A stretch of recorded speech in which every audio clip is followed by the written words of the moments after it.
Dear audience, welcome to Global Flash, and we are going to inform you about today's shallow earthquake.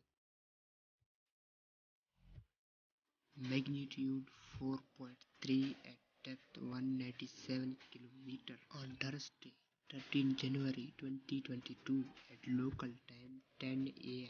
Deadly earthquake hits on Argentina.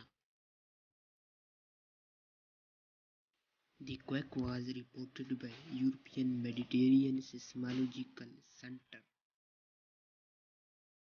Thanks for joining Global Flash. Please subscribe, like and share my YouTube channel for more